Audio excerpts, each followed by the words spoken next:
design is really about seeing the unseen, right? Being able to take in the data you have around you, how people are feeling, like pulling together disparate kinds of information and making sense of it to fill a gap that we may not even have known existed.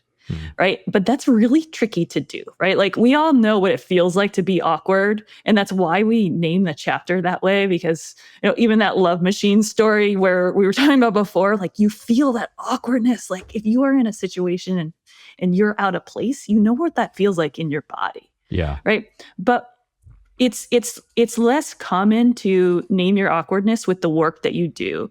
And one example that we have in the book about this is about naming your monsters, right? And what we mean by that is like monsters that, if you think about monsters that you may envision on old maps from the 1500s, you may have seen like a fantastical looking creature drawn on one of these old maps. And maybe you have a chuckle about it because we all know that it's not real and somebody got something wrong. But let's think about what that actually is and what device that monster has. So it's worth knowing that those old maps from about the 1500s were more used as encyclopedias than they were navigation devices. Okay. So that map says, here's everything we know about this area.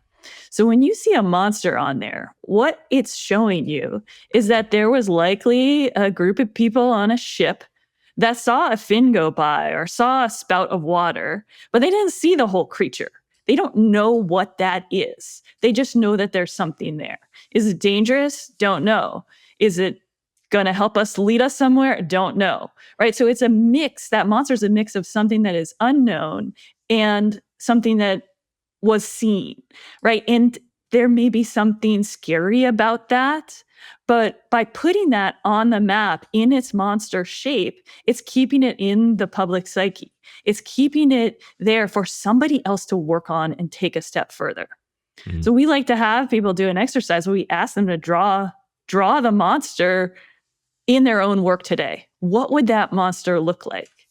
And Scott and I both have our own sketched monsters, and like we urge you to try it too. Like, what would it look like? What do you notice is happening in the world, but you're also like kind of secretly terrified for, and you want to have a conversation about it?